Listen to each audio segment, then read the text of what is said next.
अस्सलाम वालेकुम स्टूडेंट्स, उम्मीद है आप खैरियत से होंगे। आज हम बिहेवियरल साइकोलॉजी का जो 2023 पेपर है उस पेपर की कीज़ जो है ना वो हम स्टडी करेंगे with in a brief time. इससे पहले हमने mental health, nursing, culture, health in society और साथ में जो है ना जो इंग्लिश है और एपिडेमियोलॉजी है तो उसकी की ऑलरेडी हमने अपलोड की है। आज जो है ना हम बिहेवियरल साइकोलॉजी की कीज़ जो है ना वो अपलोड करते हैं। ओके, तो चलते हैं पेपर की तरफ। लेकिन पेपर पे जाने से पहले आप सबसे रिक्वेस्ट है, अगर आप हमारे चैनल पे नए हो तो चैनल को ज़रूर सब्सक्राइब करें और इस वीडियो को दोस्तों के साथ ज़रूर शेयर करवाएं। ओके, अच्छा, तो जो पहला एमसीक्यूज है, twin studies are under the domain of. तो ट्वेन स्टडी कौन सी डोमेन में? गेस्टाल्ट साइकोलॉजी, मॉडर्न साइकोलॉजी और बायोलॉजिकल साइकोलॉजी या जेनेटिक्स साइकोलॉजी। तो इसमें जो करेक्ट ऑप्शन है वो कौन सा है? Biological psychology. क्योंकि जो जेनेटिक साइकोलॉजी है वो जेनेटिक साइकोलॉजी इतना जो है ना ट्वेन स्टडी को कवर नहीं करता, लेकिन ट्वेन स्टडी में जो सारे एस्पेक्ट्स होते हैं तो वो बायोलॉजिकल साइकोलॉजी में कवर होते हैं। ओके, अच्छा, 2 नंबर पे theory suggest that people have free will and potential for self actualization. तो बिहेवियरिज्म है, ह्यूमनिज्म थ्योरी या साइकोडायनामिक या कोग्निटिव थ्योरी। तो जो ह्यूमनिज्म थ्योरी है वो ये सजेस्ट करते हैं कि जो ह्यूमन होते हैं या उसकी फ्री विल होते हैं और उसमें जो है ना सेल्फ एक्चुअलाइजेशन के एक पोटेंशियल होते हैं। ओके, अच्छा, ब्लैंक और influenced by genes and environment, traits, behaviour, memory and attitudes.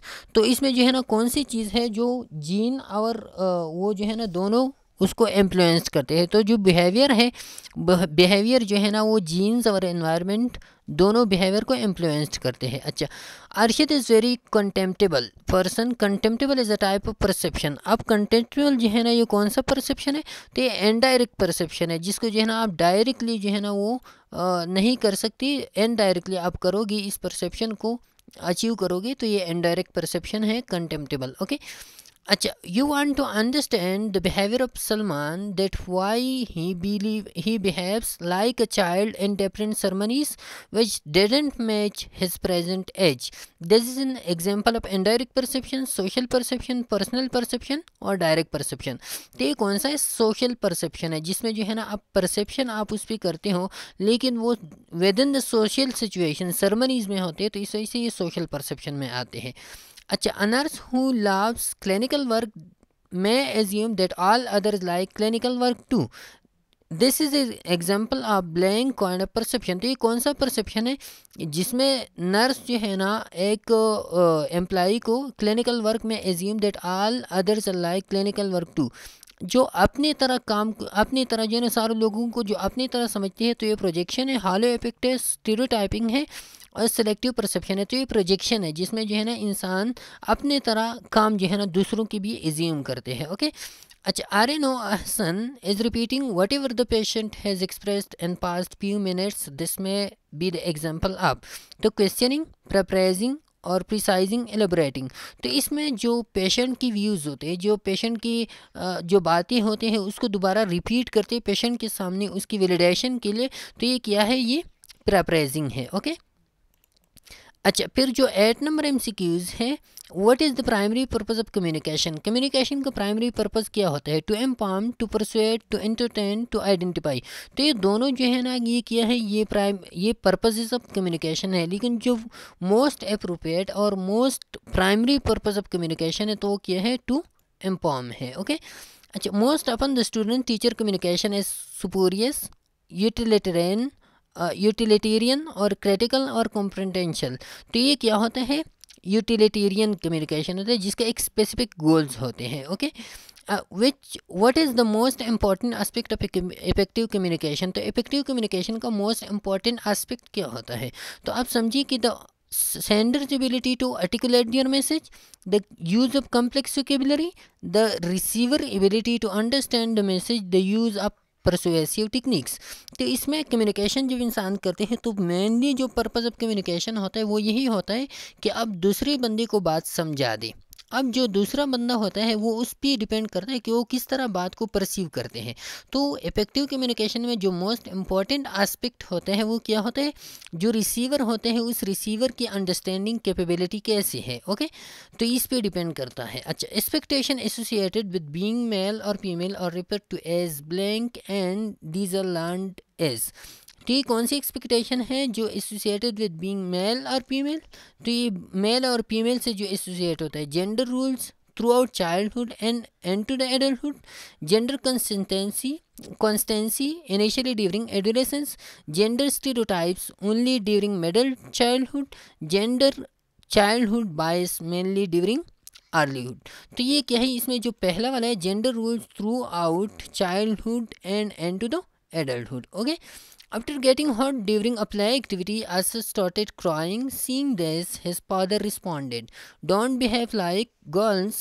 Boys don't cry." This statement by other, तो ये स्टेटमेंट जो है ना ये कौन सा है, चैलेंज जेंडर स्टीरियोटाइप्स है, रिफ्लेक्ट जेंडर स्टीरियोटाइप्स है, या रिड्यूस जेंडर बायस है, या प्रमोट जेंडर इक्वलिटी है।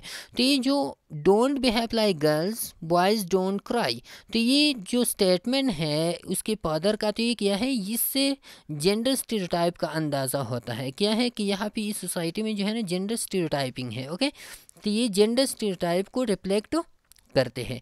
अच्छा, फिर इसके बाद जो 13 नंबर पे जेंडर रूल्स आर, तो जेंडर रूल लर्न बिहेवियर होते हैं, इनेट होते हैं, बायोलॉजिकल होते हैं, या जेनेटिकल डिटरमिनेंट होते हैं। तो जेंडर रूल जो है ना ये हमेशा सोशल बिहेवियर जेंडर होते हैं और ये लर्न बिहेवियर होते हैं। ओके, अच्छा 14, a boy may push away his father and kiss her and hug his mother as an example of, तो ये कौन सा है, ओडिपस कम्प्लेक्स है। ये जो फ्रॉड्स का थ्योरी है उसमें उन्होंने बयान की है, तो ये क्या है, ये ओडिपस कम्प्लेक्स में आते हैं। अच्छा, at blank children develop stereotypical conception of both gender, तो मिडिल एज में, लेट मिडिल एज में, टीन एज में, अर्ली एज में।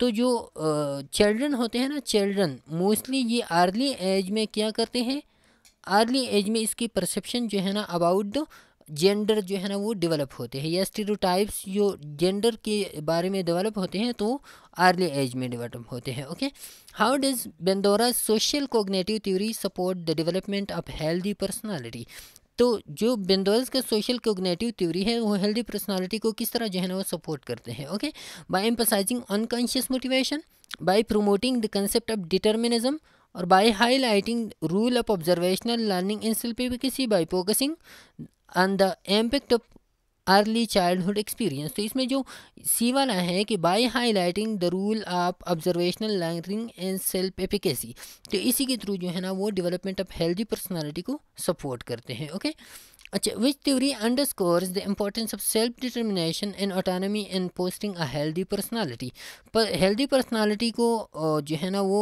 क्या करना, उसको पोस्टर करना, उसमें जो मेन रूल या इम्पॉर्टेंस वो प्ले करते हैं, सेल्फ डिटर्मिनेशन को मेन रूल देते हैं।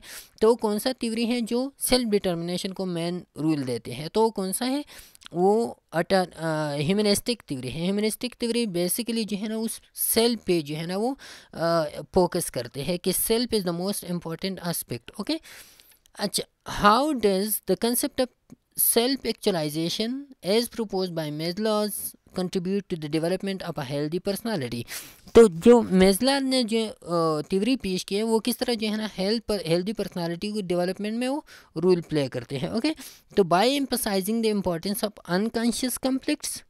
अच्छा, फिर सेकंड नंबर पे by promoting the pursuit of personal growth and fulfilment of one potential, और फिर C number by focusing on deterministic factors, और फिर इसके बाद जो है बाय डिस्करेजिंग इंडिविजुअल ऑटोनॉमी। तो इसमें जो करेक्ट ऑप्शन है वो ये है कि by promoting the pursuit of personal growth and fulfilment of one's potential. तो ये मेस्लो का जो सेल्फ एक्चुअलाइजेशन थ्योरी का जो हायर मेस्लो थ्योरी का जो हायर एस्पेक्ट है सेल्फ एक्चुअलाइजेशन, तो इसी चीज़ से जो है ना अटेन होते हैं। ओके, अच्छा, in 1959 blank uses the term of psychology, Aristotle, Rudolf Goclenius और प्लाटो और सेगमेंट फ्राइड। तो ये जो रोडोल्फ जेकेलेनियस था इन्होंने जो 1959 में साइकोलॉजी का टर्म वो यूज़ किया था। अच्छा, in early school of thoughts blank is the study of conscious experience, तो कौन सा चीज़ जो है ना, कौन सा वो जो है ना कॉन्शियस एक्सपीरियंस की स्टडी को कहा जाता था। तो जो फंक्शनलिज्म है या गेस्टाल्ट साइकोलॉजी या स्ट्रक्चरलिज्म या मॉडर्न साइकोलॉजी, तो जो स्ट्रक्चरलिज्म है ये क्या था, ये स्टडी ऑफ कॉन्शियस एक्सपीरियंस को कहा जाता था। ओके, या स्ट्रक्चरलिज्म में स्ट्रक्चरलिज्म क्या था, ये कॉन्शियस एक्सपीरियंस को स्टडी करने के लिए स्ट्रक्चरलिज्म होता था। अच्छा 21 में blank plays an important role in anxiety and mood. Anxiety और मूड में जो है ना, जो सेरोटोनिन हार्मोन है, आपने मेंटल हेल्थ नर्सिंग में डिटेल से पढ़ा होगा कि ये एंजाइटी और मूड में जो है ना रोल प्ले करते हैं। अच्छा doctor Nels wants to explore difference in child rearing practices between British and Chinese parents. She is most likely a cognitive psychologist, physiological psychologist, cognitive ergonomics psychologist या socio cultural psychologist. तो जो doctor nails है ये क्या करते हैं, child rearing practices between the British and Chinese parent जो है ना उसके दरमियान जो चाइल्ड रेयरिंग प्रैक्टिसेस में डिफरेंसेस है उसको स्टडी करते हैं। तो ये कौन सा वाला है, ये सोशियो कल्चरल साइकोलॉजिस्ट है, जिसमें जो है ना सोसाइटी और कल्चर दोनों के एस्पेक्ट को पढ़ जाते हैं। Okay Salman is explaining that some of the chemicals small amount in our body are responsible for major changes. He is basically talking about neurotransmitter, biochemical theory, diastasis theory and both and B. तो इसमें सलमान जो ये study करता है तो इसमें कौन सा वाला है कि ये बायोकेमिकल थ्योरी भी है और साथ में न्यूरोट्रांसमीटर भी है। ओके तो ये कौन सा वाला है, ये बोथ ए एंड बी इसमें आते हैं। अच्छा 24 में form the body slow chemical communication system. तो कौन सा हार्मोन है, या एक्सोक्राइन ग्लैंड है या पिट्यूटरी ग्लैंड ओनली है या एड्रिनल ग्लैंड है या एंडोक्राइन ग्लैंड है, जो केमिकल कम्युनिकेशन सिस्टम को वो क्या करते हैं, स्लो डाउन करते हैं। तो ये जो एंडोक्राइन ग्लैंड्स है ये क्या करते हैं, ये केमिकल कम्युनिकेशन सिस्टम को स्लो डाउन करते हैं। ओके अच्छा is an error in perception that we see what we want to see, we can draw unwarranted conclusions from an ambiguous situation. तो एम्बिगुअस सिचुएशन से जो अनवारंटेड कंक्लूजन हम निकालते हैं, या इसमें जो स्पेसिफिक बात यह है कि हम उस चीज़ को देखते हैं जो हम देखना चाहते हैं। मतलब ये कि अपनी मर्ज़ी की चीज़ों को हम सेलेक्ट करते हैं और बाकी को सेलेक्ट नहीं करते। तो ये कौन सा है, ये सेलेक्टिव परसेप्शन है। क्या है ये, सेलेक्टिव परसेप्शन है। Perception as to blank as sensation as to. तो इसमें जो है ना कौन सा वाला आता है, विजन, ऑल्फेक्शन, इंटरप्रिटेशन, अवेयरनेस और कॉन्शियस, अनकॉन्शियस और टेस्ट एंड विजन। तो इसमें जो करेक्ट ऑप्शन है वो क्या है, इंटरप्रिटेशन अवेयरनेस है कि perception as to interpretation and sensation as to awareness. Okay अच्छा 27 पे head nurse Rashida is blaming staff nurse Amna that you are not as competent as Husna is which kind of error in perception she committed.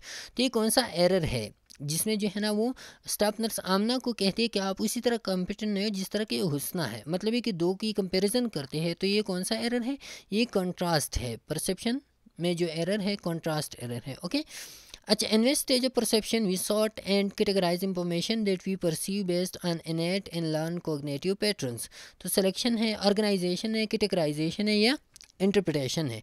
तो ये stage organisation stage है जिसमें जो है ना क्या होते हैं, इंफॉर्मेशन को कैटेगराइज किया जाता है, उसको सॉर्ट आउट किया जाता है। ओके अच्छा विच of the following is considered significant for developing closeness and intimacy and with others. तो क्लोजनेस और इंटीमेसी कौन सी इसमें कौन सा वाला है जिसमें हम क्लोजनेस और इंटीमेसी को जो है ना वो डेवलप करने की कोशिश करती है, उसकी सिग्निफिकेंस हम बयान करते हैं।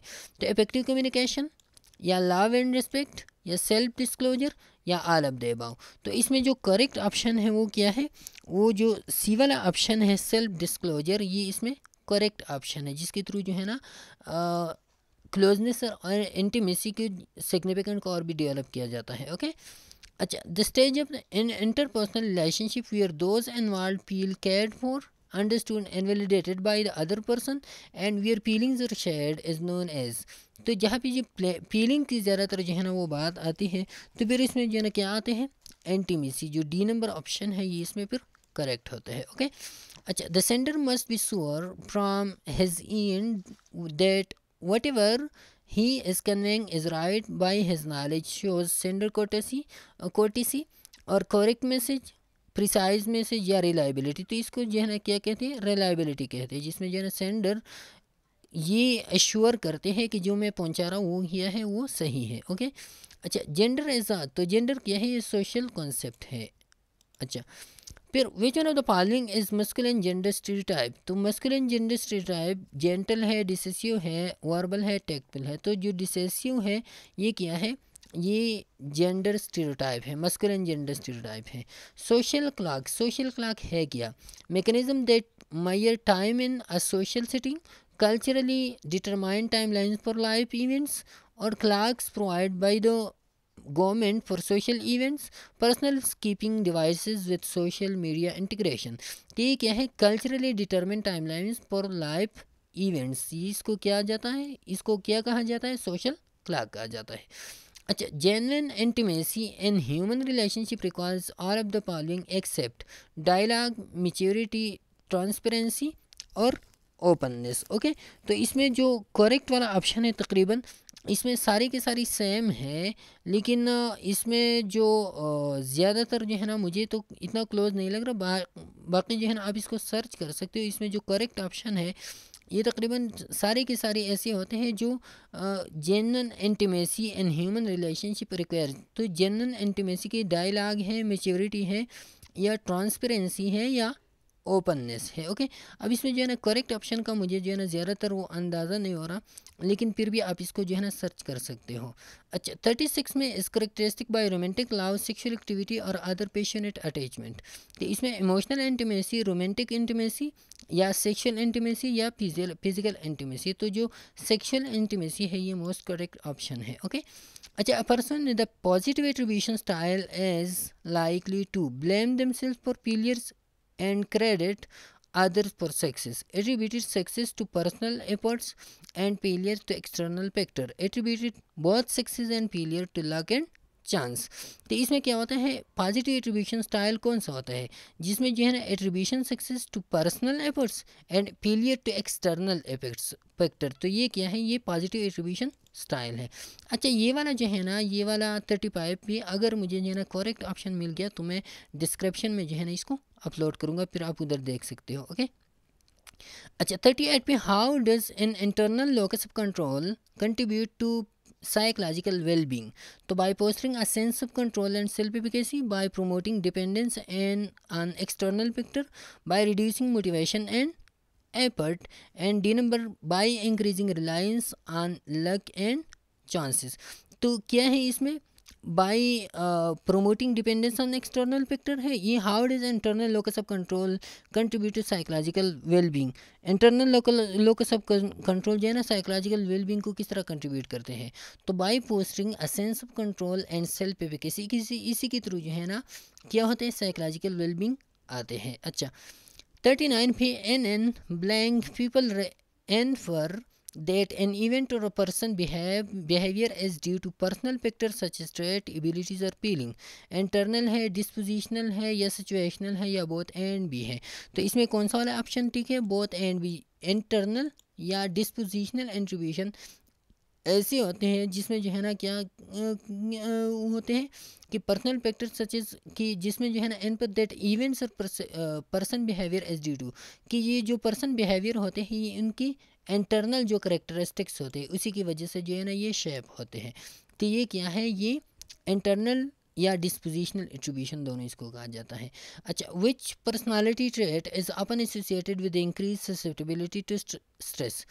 रेजिलेंस है, ऑप्टिमिज्म है, न्यूरोटिसिज्म है, और एक्सट्रोवर्जन है। तो न्यूरोटिसिज्म जो है ना ये क्या होते हैं, ये स्ट्रेस की तरफ लीड कर जाते हैं। Okay, which one of the following is a key element in the process of self modification for achieving self control. External reward है, जेनेटिक प्रीडिस्पोजिशन है, एनवायरमेंटल डिटर्मिनेशन है, या पर्सनल गोल सीटिंग है। तो जो पर्सनल गोल सीटिंग है ये क्या करते हैं, ये सेल्फ मॉडिफिकेशन पर अचीविंग सेल्फ कंट्रोल, ये जो है ना इसी को जो है ना सेल्फ मॉडिफिकेशन को प्रमोट करते हैं, किस चीज़ के लिए, सेल्फ कंट्रोल अचीव करने के लिए।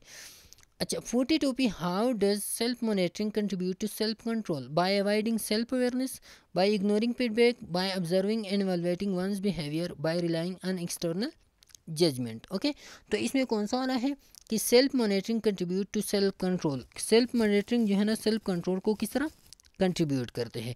तो इसमें जो by observing and evaluating ones behaviour, ये मोस्ट करेक्ट ऑप्शन इसमें है। ओके, अच्छा, फिर इसके बाद है 43 फी in the counselling process when might a counsellor use a genogram to assist the client. तो जीनोग्राम कहाँ पे यूज़ होता है? जब जहाँ पे फैमिली आता है, फैमिली थेरेपी आते हैं तो उसमें जीनोग्राम मोस्टली यूज़ होते हैं। तो इसमें जो है ना कौन सा वाला है, understanding family dynamics and relationship में जीनोग्राम जो है ना काउंसलर फिर शो करते हैं। अच्छा, when dealing with the client struggling with assertiveness, which technique might a counselor use to help the client express their needs more effectively? Role playing है, behavioural contracting है, रिलैक्सेशन टेक्निक है या systemic desensitization है। तो जहाँ पे जो है ना क्लाइंट असर्टिवनेस ये को जो है ना वो शो करते हैं, तो उसी के लिए जो है ना फिर क्या होते हैं, उसी के लिए फिर रोल प्लेइंग जो है ना वो परफॉर्म करते हैं, रोल प्लेइंग वो काउंसलर करते हैं फिर। ओके। अच्छा, when a client is struggling with decision making and lake a sense of direction, which counseling technique might involve exploring the client's core values and strengths? तो इसमें जो कौन सा वाला है, solution focus therapy, solution focus brief therapy जो है ये जब लैक ऑफ डिसीजन मेकिंग आते हैं और जिसमें जो है ना क्लाइंट्स की वैल्यूज़ और स्ट्रेंथ को आप और भी डेवलप करने की कोशिश करते हो, तो वो कौन सा है, सोल्यूशन फोकस थेरेपी है। ओके। अच्छा, which one of the following is a self report questionnaire widely used by assessing personality trait? Rorschach ink blots या thematic apperception test, Minnesota multiphasic personality inventory या projective drawings? तो जिसमें जो है ना आप सेल्फ रिपोर्ट क्वेश्चनर को वो फॉलो अप करते हो, तो कौन सा वाला है, ये मिनेसोटा मल्टीपेसिक पर्सनालिटी इन्वेंट्री है, MMPI। अच्छा, which type of personality assessment relies on the interpretation of ambiguous stimuli such as a picture और स्टोरीज? जहाँ पे पिक्चर और स्टोरीज की बात आती है तो वहाँ पे जो है ना फिर क्या होते हैं, बिहेवियरल असेसमेंट है या प्रोजेक्टिव टेस्ट है या ट्रेड्स एनालिसिस है, सेल्फ रिपोर्ट।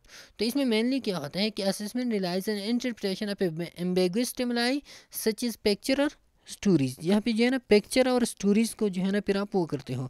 तो इसमें क्या होता है, जब आप जहाँ पे आप पिक्चर और स्टोरीज़ को जो है ना एक्सप्लेन करने की कोशिश करते हो, तो ये क्या है, प्रोजेक्टिव टेस्ट है, जिसमें जो है ना आप उस बंदे के एनर्स को स्टडी करने की कोशिश करते हो, उस पिक्चर और स्टोरी को दिखा के कि उसकी बिहाइंड रीज़न या उसकी बैकग्राउंड क्या है, तो वो प्रोजेक्टिव टेस्ट होता है। ओके। अच्छा, the Minnesota multiphasic personality inventory includes item listed to attitude, emotion, psychopathology, unconscious. तो इसमें कौन सी वाली वो है आइटम्स है, एटीट्यूड है, इमोशंस है, साइकोपैथोलॉजी है। ओके। अच्छा, 49 पे during the goal setting phase of counselling what is crucial for ensuring goals are achievable and measurable? तो कौन सी वाली जो है ना वो क्रूशियल है किस चीज़ के लिए, गोल्स, वो गोल्स जो अचीवेबल हो और मेजरेबल है। एस्टेब्लिशिंग रिपोर्ट है, यूजिंग ओपन एंडेड क्वेश्चन है, collaboration between counsellor and client है, focusing solidly on long term objective. Okay. तो इसमें जो करेक्ट ऑप्शन है वो क्या है, सबसे पहले आपने जो है ना एस्टेब्लिशिंग रिपोर्ट, रिपोर्ट जब आप डेवलप करते हो तो ये वाला इसमें क्या है, करेक्ट ऑप्शन है। ओके। अच्छा, फिर इसके बाद है the humanistic theory of personality which emphasizes personal growth and self actualization is primary associated with. तो ये किस चीज़ के साथ एसोसिएट होते हैं, जहाँ पे जो है ना जी मैंने आपको पहले भी बताया कि सेल्फ एक्चुअलाइजेशन और पर्सनल ग्रोथ पे जो है ना एम्फसिस हो रहे हो। तो ये कौन सा वाला है, ये अब्राहम मेजलोस का जो कौन सा वाला थे, ह्यूमनिस्टिक थ्योरी है, तो इसमें ये मोस्टली आते हैं। अच्छा, the trait theory of personality suggests that personality is shaped by early childhood experience. Behaviors are learned through reinforcement. Personality can be desired in terms of a sit-up, described in terms of sit-up traits. Personality as influenced by unconscious. तो जो trait theory है, trait theory यही कहते हैं कि personality जो है ना ये क्या होता है, ये सिर्फ ट्रेट की वजह से जो है ना ये बनते हैं। ओके। अच्छा, फिर a student cheats an exam explaining that cheating is genuine after taking online classes and having several kinds of issues in COVID-19 pandemic due to which he couldn't study properly. Which kind of defense mechanism is used? तो ये कौन सा defence mechanism है, इसमें जो है ना mainly वो एक रीज़न देती है, एक रेशनली जो है ना वो अपनी उस गलत बिहेवियर को वो क्या देती हैं, वो रेशनली देते हैं। तो ये क्या है, ये रेशनलाइजेशन है। ये कौन सा वाला में डिफेंस मैकेनिज्म यूज़ करते हैं, रेशनलाइजेशन।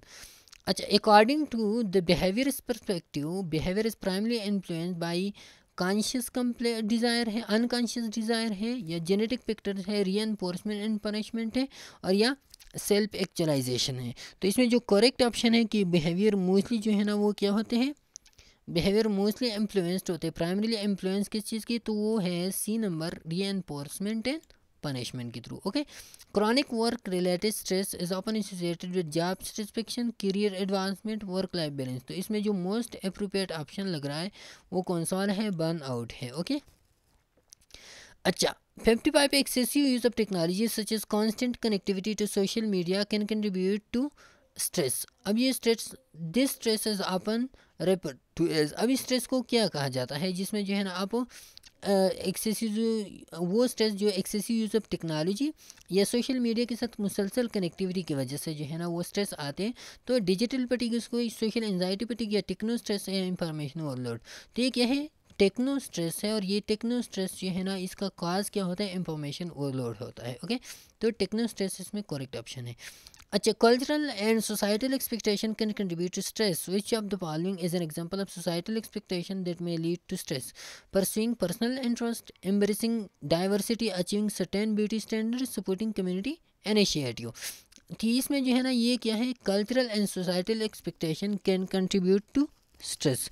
अब इसमें जो है ना जो कल्चरल और सोसाइटल एक्सपेक्टेशन है, विच ऑफ द फॉलोइंग मतलब सोसाइटल एक्सपेक्टेशन, तो कौन सी सोसाइटल एक्सपेक्टेशन है जो स्ट्रेस की तरफ जो है ना इंसान को लेके जाते हैं। ठीक है, सपोर्टिंग कम्युनिटी इनिशिएटिव, जब आप कम्युनिटी की जो इनिशिएटिव उसको आप सपोर्ट नहीं कर सकती तो आपको स्ट्रेस की तरफ लेके जाते हैं। अच्छा, poor time management and organizational skills can contribute to decrease stress level, increase stress level, improve productivity और स्ट्रेस इंटॉलरेंस। तो जब पुअर मैनेजमेंट और पुअर ऑर्गेनाइजेशनल स्किल्स हो तो इसी की वजह से जो है ना स्ट्रेस इंटॉलरेंस इंसान में आते, फिर स्ट्रेस को जो है ना वो बर्दाश्त नहीं कर सकती। The main goal of negative reinforcement as to extinguish behaviour, eliminate desirable response, to increase desire response, to decrease the frequency of a behaviour. तो जो नेगेटिव रीइंफोर्समेंट होते हैं, ये बात आप जहन में याद रखिए, जहाँ पे रीइंफोर्समेंट की बात आती हो तो वहाँ पे जो है ना इंक्रीज इन बिहेवियर की बात आती होगी, चाहे वो नेगेटिव हो या पॉजिटिव हो। लेकिन नेगेटिव में क्या होता है, पॉजिटिव में डायरेक्टली बिहेवियर को जो है ना वो जो स्टिमुलस होता है, जिस स्टिमुलस की वजह से बिहेवियर आता है तो उस स्टिमुलस को आप इंक्रीज़ करने की कोशिश करते हो। लेकिन जो नेगेटिव रीइंफोर्समेंट होते हैं उसमें आप बेसिकली ये करते हो कि जिस स्टिमुलस की वजह से वो बिहेवियर आता है वो स्टिमुलस अनप्लीजेंट स्टिमुलस होता है, जिसकी वजह से जो है ना एक बिहेवियर जो है ना वो पेश आता है। तो अब नेगेटिव रीइंफोर्समेंट में आप उस अनप्लीजेंट स्टिमुलस को ख़त्म करते हो और जो बिहेवियर होता है, जो डिज़ायरेबल बिहेवियर होता है, उस बिहेवियर को या उस रिस्पांस को जो है ना आप क्या करते हो, उसको इंक्रीज़ करते हो, अनप्लीजेंट स्टिमुलस को ख़त्म करते हो, और जो रिस्पांस होता है या जो बिहेवियर होता है उसको आप रीइंफोर्स या इंक्रीज़ करने की कोशिश करते हो।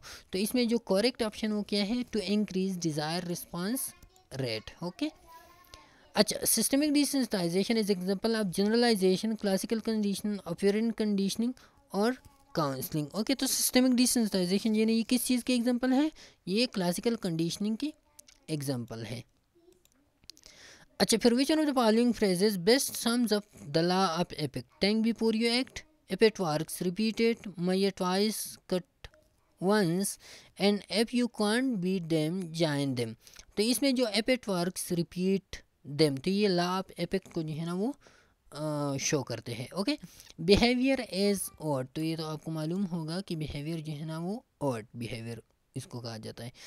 अच्छा, फिर which one of the following is not a social determinant of health related behaviour. तो सोशल डिटर्मिनेंट जो है ना वो कौन सा नहीं है इस इन नीचे वाले में। तो इसमें ऑप्शन कौन कौन सी है, जेनेटिक्स है, एजुकेशन इनकम है, या सोशल सपोर्ट है। तो ये जो जेनेटिक्स है ये क्या है, ये सोशल डिटर्मिनेंट नहीं है, ये जो है ना जेनेटिक आते हैं बायोलॉजिकल डिटर्मिनेंट में। अच्छा, which one of the following is an example of an external factor influencing healthy behaviour. तो पर्सनालिटी ट्रेट है, सोशियो इकोनॉमिक फैक्टर है, जेनेटिक प्रीडिस्पोजिशन है, या एटीट्यूड्स एंड बिलीव्स है। तो इसमें जो सोशियो इकोनॉमिक फैक्टर्स होते हैं ये क्या करते हैं, इन्फ्लुएंसिंग हेल्थ बिहेवियर को ये ज़्यादातर जो है ना वो इन्फ्लुएंस करते हैं। ओके, अच्छा, according to the social cognitive theory they what plays a crucial role in learning and adoption of healthy behaviors, peer pressure, genetic factors, या कल्चरल बैकग्राउंड्स या ऑब्जर्वेशनल लर्निंग। तो जो सोशल कोग्निटिव थ्योरी है इसमें जो है ना क्या करते हैं, observational learning plays a crucial role in learning and adoption of healthy behaviour. अच्छा, individual with in internal locus of control are more likely to feel helpless in stressful situation, attributed success to external factors, believe they have control over their own destiny, rely on luck chance for positive outcome। तो इसमें जो C वाला option है कि जो internal locus of control वाले लोग होते हैं वो बिलीव करते हैं कि they have control over their destiny. Okay, अच्छा फिर 66 में which of the following is a common challenge during the transition to parenthood in a marital relationship. तो मैरिटल रिलेशनशिप में जब ट्रांजिशन पेरेंटहुड की तरफ ट्रांजिशन आते हैं तो उसमें सबसे ज़्यादा कॉमन चैलेंज कौन सा होता है? Increase communication, decrease stress, improving sleep pattern या role adjustment and division of labour. तो ये जो है ना मोस्टली ये वाला जो चैलेंज है ये आता है जब पेरेंटहुड की तरफ मैरिटल रिलेशनशिप चलते हैं तो रूल एडजस्टमेंट और डिवीजन ऑफ लेबर ये मोस्टली जो है ना क्या होते हैं, चैलेंजिंग वो होते हैं। अच्छा 67 में in the context of adult development what is a key factor influencing the adjustment to retirement. तो एडजस्टमेंट टू रिटायरमेंट के लिए कौन सा की फैक्टर होता है? तो वो है फाइनेंशियल स्टेबिलिटी है, इंक्रीज वर्कलोड है, लेक ऑफ हैबिट्स है या लिमिटेड सोशल सपोर्ट है। तो इसमें जो ज़्यादातर वो होते हैं कि फाइनेंशियल स्टेबिलिटी जब आते हैं तो उसके बाद क्या होता है, ज़्यादातर लोग रिटायरमेंट की तरफ चलते हैं। अच्छा, research finding on mate selection suggest that most women prefer younger mates, most men prefer mates who are kind and tiny more than most women do, most men prefer younger mates, most women prefer mates who are kind and funny more than most me do। तो इसमें जो सी number है कि most man prefer younger mates कि जो ज़्यादातर लोग होते हैं, ज़्यादातर आदमी जो होते हैं वो ज़्यादातर क्या करते हैं, यंगर लड़की को जो है ना वो पसंद करते हैं। तो ये क्या है, मेट सिलेक्शन में ज़्यादातर रिसर्च फाइंडिंग का ये कंक्लूजन है। अच्छा, what are age rules? Age rule क्या होता है? बायोलॉजिकल माइलस्टोन है, expectation behaviour associated with different age group है या क्रोनोलॉजिकल मार्कर्स ऑफ सोसाइटल है या cultural celebration related to age है। तो जो एज रूल होते हैं वो basically expectation and behaviour associated with different जीन एज ग्रुप, मुख्तलिफ एज ग्रुप के साथ जो एक्सपेक्टेशन और बिहेवियर लोगों के होते हैं उसको हम क्या कहते हैं, एज रूल कहते हैं। अच्छा, लास्ट वन है genetic plays major role and behaviour was proposed by Watson, Ivan Pavlov और चार्ल्स डार्विन और सिगमंड फ्रॉइड। तो इसमें जो चार्ल्स डार्विन हैं उन्होंने जो है ना ये बात बयान की है कि जेनेटिक्स जो है ना ये मेजर रोल प्ले करते हैं बिहेवियर में। ओके, ठीक है, आज का पेपर बिहेवियरल साइकोलॉजी का उम्मीद है आपको समझ आ गया होगा। फिर भी अगर कोई भी मिस्टेक आपने नोट की हो, ऐसी कोई क्वेश्चन हो जो आपको लग रहा हो कि वो जो है ना आपको कंफर्म हो कि उसका ऑप्शन जो है ना कोई दूसरा है, तो आप कमेंट सेक्शन में उसको हाईलाइट कर सकते हो, हम डिस्क्रिप्शन में जो है ना उसको अपडेट करेंगे। ओके, इंशाल्लाह फिर नेक्स्ट में मुलाकात होगी, तब तक के लिए इजाज़त दीजिए, अल्लाह हाफिज़।